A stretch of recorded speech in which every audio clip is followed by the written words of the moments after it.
As we will soon hopefully be spending so much more time outdoors, I decided there's no better time than the present to get a head start on some outdoor shopping. But we're not going to break the bank to do this. I'm going to hit up all of my favorite thrift stores in one day, and we're gonna see all that we can walk away with on a budget. Without further ado, let's go ahead and jump right into it.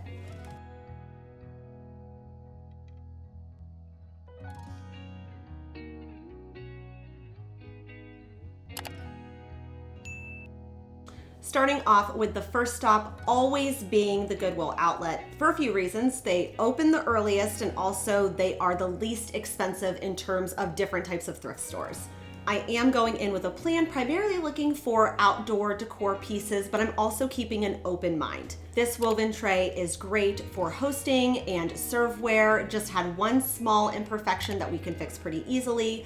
I love anything scalloped right now, and glass. It adds a dainty feminine touch to any table setting.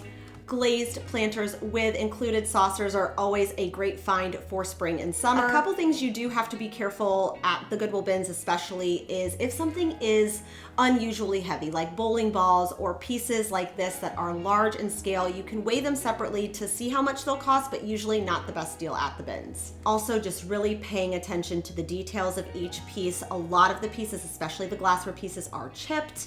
High quality fabric is one of the best things to find at the Goodwill bins because it is usually really lightweight, so it makes it really affordable, and you can transform any fabric you want into whatever piece you're really looking for. Another really important thing to consider when you're shopping the bins, it's actually a really nice thing when you don't know what something was originally used for, because now you're just focusing on the materials and it can be, again, transformed into whatever piece you're really looking for.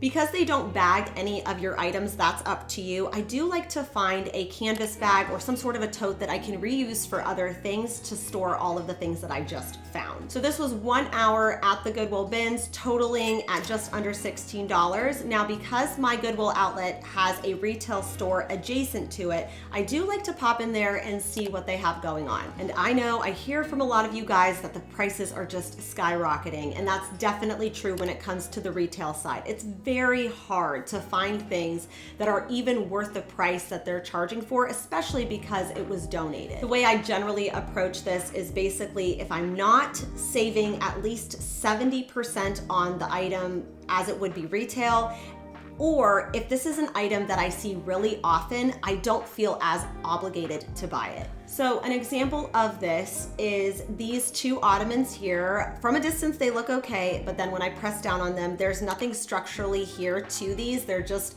kind of like foam cubes. On top of that, I would want to recover them with maybe some Sherpa fabric, which also involves spending maybe another $20 to $40 on fabric. Not the best deal anymore, plus it's my time as well. However, I did end up finding this wall-mounted light fixture, which I've never seen before, so that usually is an indicator to me to make sure to pick it up this time because I don't know when I'll see it again. But pieces like this, you guys have seen me flip these so many times, I don't really need any more, and they're asking $15 for it, so I'm gonna pass. And I was really hoping to find a set of melamine dishware for the back patio, but unfortunately this was the only one that I found. One of the things on my shopping list for outdoors was to find some new chair cushions because ours are just really sad and really scary. So I ended up finding 8 of these, and I only needed 6, but generally because the odds of 2 of these going bad within the next season is likely, I buy them all. Make sure they had a zipper, and lo and behold, these are Pottery Barn chair cushions that are in basically perfect condition with minor pilling. I can shave those right off. So when I went to do a price check to make sure that these were actually a good deal, I thought this was the chair and the cushion combined to be $129. No, that's just for the cushion. $89, $129, $179 for a chair cushion is absolutely insane. So these were each just $5. There were 8 of them. I used my coupon on the light fixture, and 8 of these cushions totaling at just over $30. On the way to the Hartville thrift shop, there is this Goodwill. Usually I don't find that much here, especially when it comes to home decor, but it's always worth checking. Was looking for maybe some more interesting planters, maybe a little stool for a plant stand. Also, I love to look for hosting dishware and serveware for when we're grilling outside. Didn't really find anything that I necessarily needed to have at the price they were asking for. Only ended up walking away with this piece here. This tablecloth will be perfect when we're hosting outside, and it was just under $4. Next stop I like to make is the Hartville thrift shop. I generally like to go after the big morning rush, so between 11 and 12 is when I like to arrive. Although I feel sometimes I've missed out on a lot of really good pieces, what I find is I'm able to see things more clearly and really dream about what I could turn pieces into. Ended up only just spending under $7 at the Hartville thrift shop, which brings me to my last stop of the day, which is always going to be the most expensive, is the antique mall. This type of thrifting can feel very overwhelming because there's so many vendors, there's so much stuff to look at. So this type of store, more than any other store, I definitely go in with a plan, how much I would be willing to pay for something like that, but then also doing some price comparisons online is key.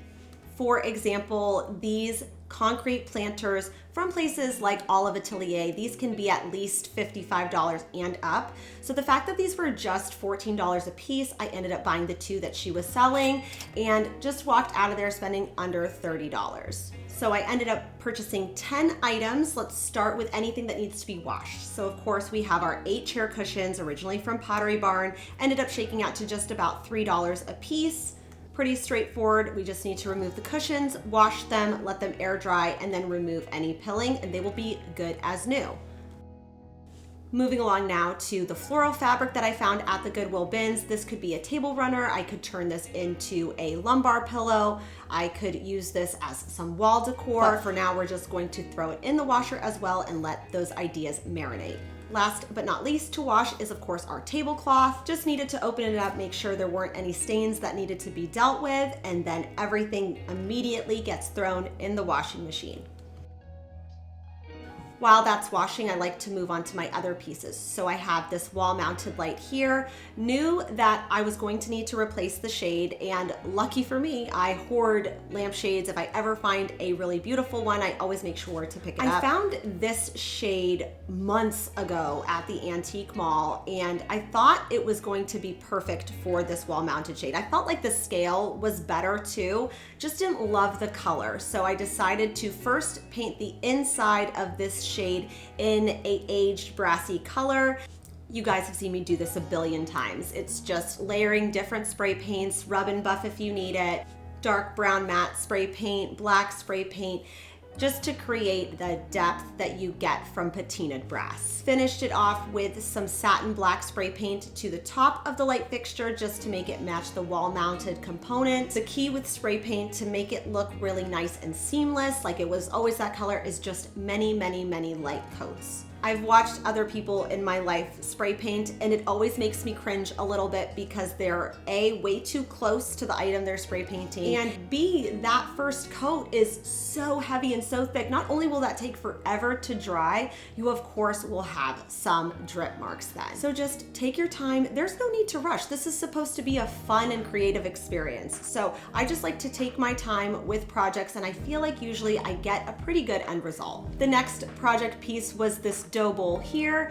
I ended up bringing my grandma to the Hartville thrift shop, and when I decided to bring this home, she was a little scared, and I just told her, Grandma, by the time you see this thing again, it's going to look so beautiful and so expensive. Started off by just taking some nail polish remover to remove all of the acrylic and spray paint that was applied to the dough bowl, and then of course we'll sand it down just to make sure everything is nice and smooth. So then for the inside, I get eaten alive by mosquitoes during the summer, so I wanted to make a really large scale, beautiful citronella candle.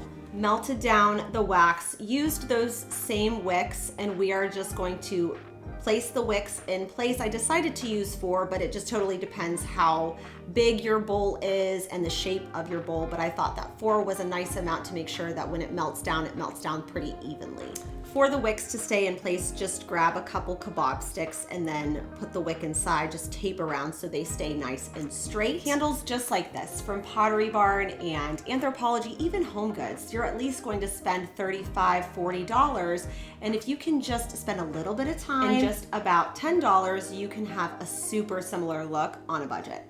Next up were these. I'm not sure what these are intended for. I could guess that this used to be some sort of a standing shelf. However, one thing that really drives me crazy about our back patio is we have a hot tub and we don't have a place to hang our swimsuits and our towels in a non-cluttered way. It always just seems like everything is thrown on a chair, thrown on a table. So I thought this might be a nice thing to create a drying rack that we could just have right outside, hang the pieces from there, but it looks nice while it's out there. I first just attached 2 of them with wood glue, just tried to line them up and clamp them down for the wood glue to dry. I ordered these brackets off of Amazon that were okay for outdoor siding.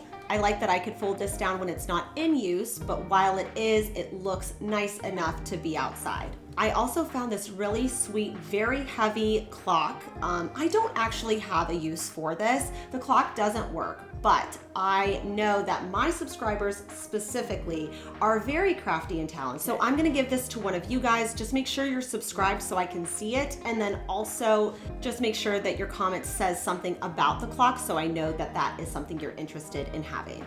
Next up was a really simple, the first find of the day, which was this woven tray. I loved that this material, it's almost like a plasticky kind of feel, which makes it really great if it's outside because you can wipe it down and it's good as new. Only thing was it just started to become unraveled. And so if it was unraveled, it can also be re-raveled. So that's all we're doing with this, taking a little bit of hot glue, spending about 5 minutes, and it's really good as new.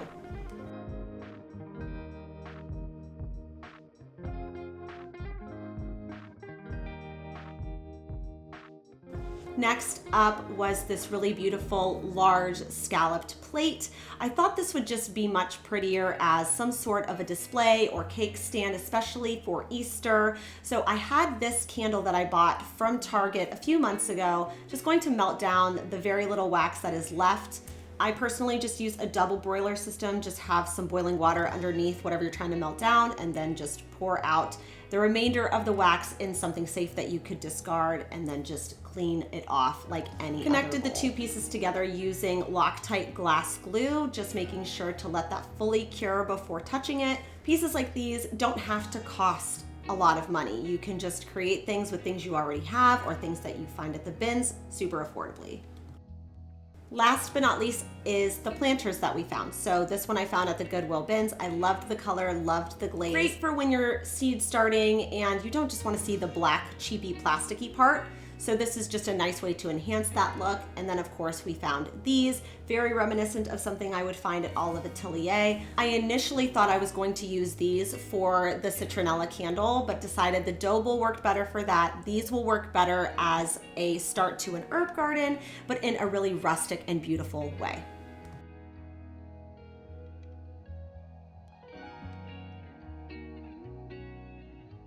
With all that being said, that really wraps it up for today's video. I wanted to switch it up because I don't want you guys to always think I find everything on my list. There was several things on my list, unfortunately I didn't find this time, but I also found a lot of really great things too. With all that being said, I hope that everybody is having an amazing week and I will see you back here next Sunday. Bye for now.